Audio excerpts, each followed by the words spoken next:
Friends, मैं हूं Manav. Welcome to movie show. भी करते हैं आपस में पॉजिटिव सा नमस्कार। कभी कभी बहुत हैवी मूवी देख के आओ लेकिन फिर भी स्माइल बनी रहती है। कभी कभी एक ही मूवी का जो ट्रीटमेंट होता है वो बिल्कुल ही ब्लैक हो सकता है और इतना हैवी हो सकता है कि आप हर स्क्रीन के अंदर बिल्कुल ही भारी भरकम बोझ लेके आओ। और दूसरी मूवी ऐसी हो सकती है जो थोड़ा सा स्माइल भी लेके आए लेकिन आपको सोचने के ऊपर भी मजबूर कर दे। तो सोचने के ऊपर जो मजबूर कर दे वो है श्रीकांत। 2 साल पहले एक इंटरेस्टिंग मूवी आई थी। मैं थोड़े से जुमले जरूर कस रहा हूँ लेकिन ये रेलेवेंट है इस रिव्यू के लिए। एक मूवी आई थी जिसके अंदर ये हुआ था, जो था मैं झुकेगा नहीं साला। और अगर ये रियल लाइफ में अगर कुछ ऐसी स्पिरिट का डेमोन्स्ट्रेशन देना हो तो मेरे ख्याल से श्रीकांत बोला, जो कि एक्चुअली के अंदर स्पेशल एबल्ड है।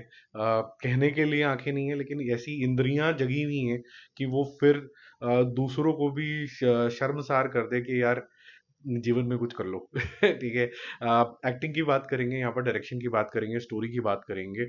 वैसे तो जो लोगों ने बहुत अच्छे तरीके से ट्रेलर देखा होगा तो ऐसा कुछ आपको अलग से नहीं दिखने वाला है कि आपको ना पता हो। बट वो जो नुआंसेस होती हैं स्क्रीन के अंदर, जो स्टोरी टेलिंग होती है वो थोड़ी सी और ज्यादा एनहांस हो जाती है। First part of the story जो है वो largely the struggles of Srikanth के ऊपर है, कि उसकी स्ट्रगल्स लाइफ में क्या रही हैं। और दूसरा जो उसका सिस्टम के साथ जो स्ट्रगल रहा है, एजुकेशन सिस्टम के साथ स्पेसिफिकली, वो आपको फर्स्ट पार्ट में ज्यादा देखने को मिलता है। लेकिन साथ में एक सूत्रधार भी है, एक अच्छा कंपेनियन भी है। कौन है वो कंपेनियन? वो ज्योतिका का जो कैरेक्टर है इसके अंदर वो है। वो आपने भी ट्रेलर के अंदर देखा होगा तो आपको थोड़ा सा समझ में आ गया होगा before you go and watch this movie. वैसे आज मूवी देखने के लिए मुश्किल से 3 या 4 लोग थे। जो एक मेरी वरी है उस पर बाद में आते हैं।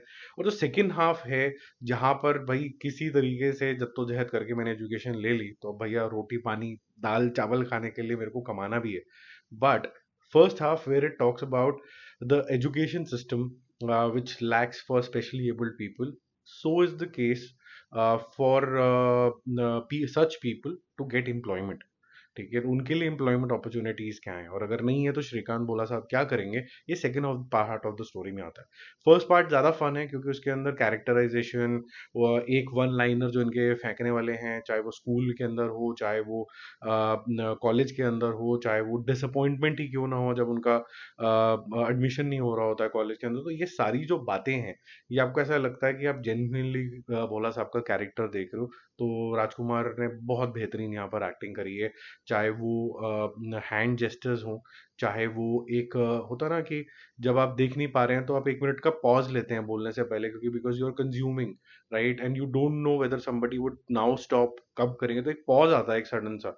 ये मैंने रियलाइज किया जब मैं मूवी देख रहा था, तो सेकंड हाफ आते आते मुझे ये चीज रियलाइज हुई कि ये मैनरिज्म इस तरीके का आ रहा है। जैसे मैं और आप बात करेंगे तो इमीडिएटली रिप्लाई आएगा, because you are able to see and absorb my reactions also with voice. तो ये सारी नुआंसेस बहुत अच्छे से पिक करी हैं इन्होंने। और ज्योतिका का कैरेक्टर भी यहाँ पर उन्होंने भी बहुत अच्छी एक्टिंग करी है। तो फर्स्ट हाफ के अंदर वो स्ट्रगल्स हैं, सेकेंड हाफ के अंदर स्ट्रगल्स हैं जो एम्प्लॉयमेंट से रिलेटेड है। वहाँ पर शरद केलकर का भी आता है। इंटरवल ब्लॉक भी ठीक ठाक है जहाँ पर आपको थोड़ा सा इमोशनल वो करता है। और सेकेंड हाफ आते आते आपकी जो स्पिरिट्स होती है उसको तोड़ने की भी कोशिश करता है।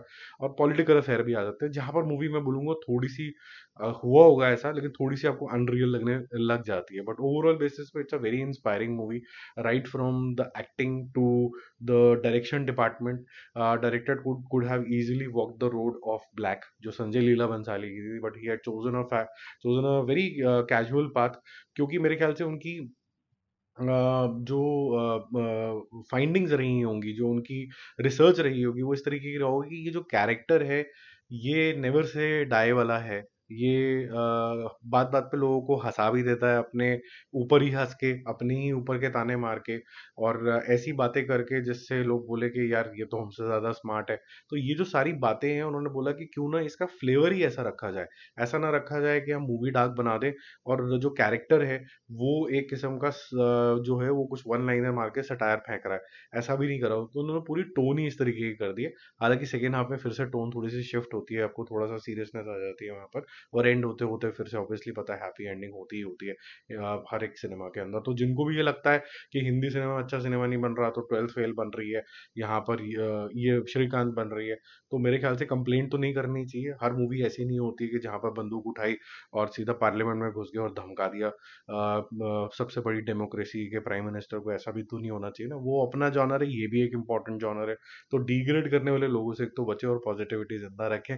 Coming back to the topic, अब बात करते करते जो सपोर्ट कास्ट है, चाहे इनके पेरेंट्स हो चाहे फिर वो आलिया एफ हो, वो मेरे को ज़्यादा लाया एफ ज़्यादा बढ़िया नहीं लगा, क्योंकि जो उन्होंने फर्स्ट मूवी के अंदर जो चमत्कार दिखाया था, ऐसा लगा था काफ़ी इंटेंसिटी है एक्टिंग के अंदर। अब उनकी फिटनेस के अंदर इंटेंसिटी दिख रही है, बट एक्टिंग के अंदर इतनी ज़्यादा नहीं दिख रही है। बात करते हैं स्क्रीन प्ले भी also very very important. See screenplay when you have voice, when you have eye contact, it becomes very very easy, right.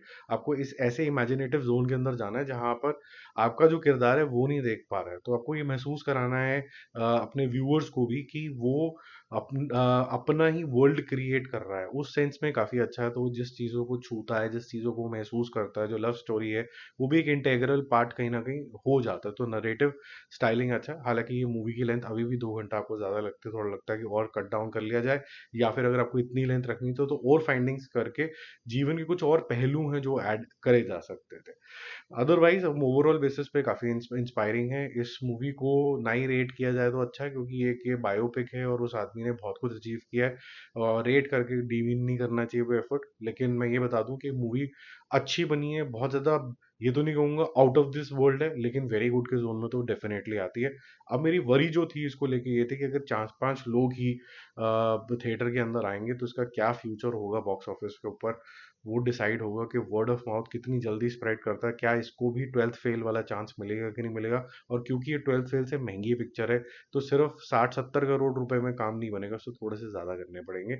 बहुत ज्यादा भी नहीं करने पड़ेंगे, लेकिन इसको अच्छा कंसिडरेबल अमाउंट 70 करोड़ तो क्रॉस करना पड़ेगा थिएटर्स के अंदर, जो कि अगर हो गया तो बहुत कमाल की बात होगी कि ऐसी मूवी चल जाएगी आईपीएल के टाइम के ऊपर, जब कोई और मूवी इतना ज्यादा कमाल, बड़ी बड़ी मूवी जैसे बड़े मियाँ छोटे मियाँ, इवन मैदान भी चली नहीं है। कहीं ना कहीं डिस्ट्रीब्यूटर्स के लिए लॉस मेकिंग प्रोपोजिशन है। इसका फैसला होगा शाम तक। Bye bye.